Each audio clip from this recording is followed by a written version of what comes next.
Welcome to my channel, I'm Gary Wuryawan, and today we're going to talk about this ultra telephoto lens, the Panasonic 100-300mm. Let's go!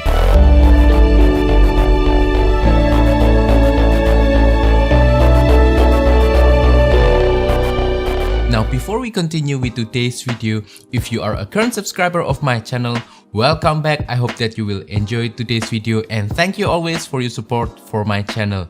And if you are new here, also welcome. I hope that you will also enjoy today's video. In this channel, I talk about micro four thirds, camera, gears, lenses, all that kind of stuff, photography, filmmaking, and also I talk about music, guitar, home recording, rock metal, that kind of stuff as well. So if you are into those kind of things, please consider subscribing to my channel. And now let's go continue with today's video. So today we're going to talk about this guy right here. This is the Panasonic 100-300mm f4 to f5.6 by Panasonic. So this is an ultra telephoto lens for your micro four thirds camera. In regular full frame 35mm terms, this translates into 200 to 600mm. So this is quite a long ultra telephoto lens, and you can use this to photograph things in the distance, for wildlife photography, and also for compression, because the longer the focal length is,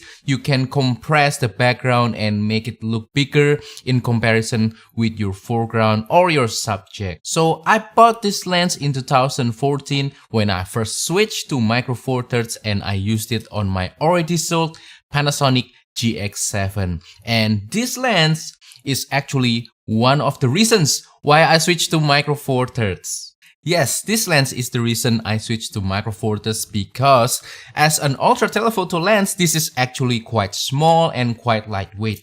Well, if you compare it with other micro four thirds lenses, this is actually quite big, and this is also quite heavy. This is actually the biggest and the heaviest lens that I ever owned for micro four thirds. However, when I compare it to 70-300 for my crop Canon camera back then for my Canon DSLR, and also when I compare it to 100-400mm for full frame Canon cameras, this is actually small, this is actually lightweight, and this is actually compact. And that really draws me to use micro four thirds for wildlife photography and for photographing things that are really far away. To be honest with you guys, wildlife photography isn't something that I do a whole lot.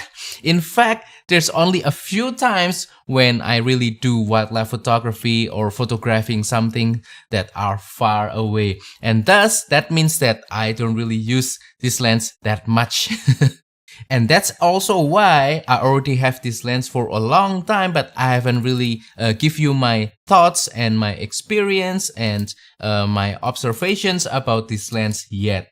However, as some of you might already know, I just recently went back from a trip to Iceland with my wife. And during that trip, I got a chance to bring this lens and use this lens for a little bit of wildlife photography. So we encountered some puffins as well as whales. So I got a chance to use this lens to photograph them. And also I use this lens to photograph some distant landscape as well. Before the trip to Iceland, I rarely use this lens to shoot anything at all, except for shooting the moon. I shot the moon a couple of times with this lens, and I will show you the video up here in the card. You can check that video where I basically show you how I photograph the moon using this lens. However, photographing the moon is not enough for me, in my opinion, to kind of give you my thoughts and observation about this lens. And now after the trip to Iceland, I think I already have enough experience with the lens. I use it quite regularly in Iceland for the whale watching trip as well as for a little bit of landscape. So now I think I'm ready to tell you and to share to you my observations, my thoughts about this lens. So I will try to be as short as possible. Now let's talk about image quality first. Image quality coming out from this lens at 300mm. Basically, if you have an ultra telephoto lens, all you want to talk about is the longest end of the focal length. So in this case, it's 300mm, and right away I can say that it's not stellar. It's not that sharp. It is sharp. It is more than good enough for my opinion, but it's not fantastically sharp like my other lens, like my 35-100 or like my Laowa 7.5mm. They are much sharper when compared to this lens. Although I won't say that this lens is not sharp. Fortunately, there's a way to increase sharpness when you're shooting at 300mm, and the solution is to stop down the aperture a little bit. So the maximum aperture at 300mm is f5.6. So if you stop down to about f8, then you'll get better sharpness at that focal length. After that, if you stop down even more to f9, f11 and so on, I don't think there will be increase of sharpness anymore. Another way to increase sharpness besides stopping down the aperture to f8, you can slightly dial back down the focal length from 300 just ever so slightly to about 290 or 280. That will also help to increase the sharpness of this lens at its longest focal length. Also, from my observation, if you shoot from anything between 100 to about 250, I think the sharpness is more than good enough. It's better than when compared to 300mm at maximum aperture. Besides the sharpness, I don't think there's anything that's offending when it comes to image quality. I think the contrast is adequate. I think it's more than good enough, and also the colors are still punchy. Now, please keep in mind that this is the first version of the 100-300mm lens. There's a second version that Panasonic made just recently, a few years ago, and the difference between this lens and that lens is the stabilizer. So the newer version 2 of this lens has what the Panasonic team called Power OIS, and this is the older Mega OIS. So from my experience of using this older Mega OIS, I think it is more than enough for what I need. I can get about 2 to 3 stops of stabilizing effect on this lens, especially at 300mm, where a stabilizer really works hard at that focal length. However, it's slightly difficult in my opinion to maintain that 2 to 3 stops of stabilizing effect on this lens. You really have to be steady with your hand as well. You cannot just randomly handhold your camera and hope to get a crispy, nice shot without blur. You have to really be careful at this focal length. And my advice to you is to take multiple shots of your subject and make sure that you have backups in case your main shot is blurred because the OIS is not working hard enough. Now let's talk a little bit about autofocus.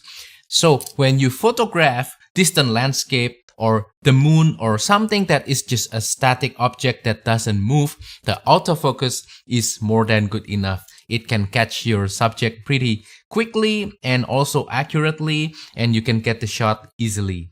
However, when we start to talk about moving objects such as birds, puffin birds, whales, then it starts to struggle. So over here, I have the Panasonic 14-140mm f3.5 to f5.6, and at 140mm, the autofocus of this lens is still more than good enough for moving subject. I can get pictures of moving subject like birds or something like that accurately and quickly enough so that I don't miss the shot.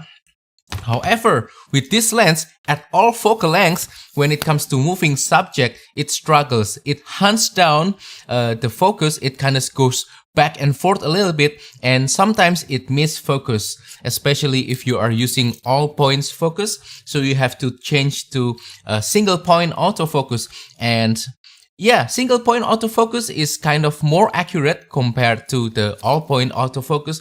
However, you will struggle with aiming the camera to get your subject into the focus point, and that's the problem with this lens. When I photographed puffin birds and whales when I was in Iceland. I was struggling so much that I have to take a lot of multiple shots just to make sure that I don't miss focus, and I have to retry to focus so many times just to be able to capture the subject in focus. However, please keep in mind that this is the older version of Panasonic 100-300mm lens. I don't know about the newer one. Have they improved the autofocus yet or not? I don't know. So if you know anything about that, please let me know in the comments down below. So yeah, that's my observations so far, and I hope you also enjoyed the sample pictures that I put on this video. And yeah, so in conclusion, I just wanna summarize everything that I've already said about this lens. So image quality is more than good enough. Sharpness could be better at the maximum focal length, which is 300mm, but if you stop down to f8, then you'll be fine. And color, contrast, everything is good, no problem. And when it comes to performance, stabilizer, maybe not as good as the newer Power OIS, and also it cannot work with my G85. It doesn't support dual IS yet. And also at 300mm, you have to be steady and careful when you're aiming to your subject just to maintain the stabilizer effect on the lens. And also, autofocus needs a little bit of work, especially for moving subjects such as birds or whales. And in conclusion, am I happy with this lens? Well, yes, I'm really happy with this lens. I don't do a whole lot of wildlife photography. I don't do a whole lot of distant landscape photography. I'm just usually very happy with my 14 to 140mm, and this is just a lens for that extra reach when the opportunity comes. So I don't really use this a lot. And I won't be upgrading to the newer version. I will keep this one, and also I won't change to the Olympus or the Leica version as well, because it doesn't make sense to me financially. I just want something cheap with a lot of zoom range and very long focal lengths for the just in case kind of photography. So I will keep this lens and I will keep using it for the opportunity that will come for landscape photography, distant landscape photography, as well as for wildlife. And that is all for today's video. Thank you for watching. I hope you enjoyed this video. If you have any questions about this lens, please share in the comments down below. Also, don't forget to support my small channel by liking this video, sharing this video, and subscribing to my channel down below. It will really help me a lot to motivate me to keep making these videos for you. Thank you and goodbye.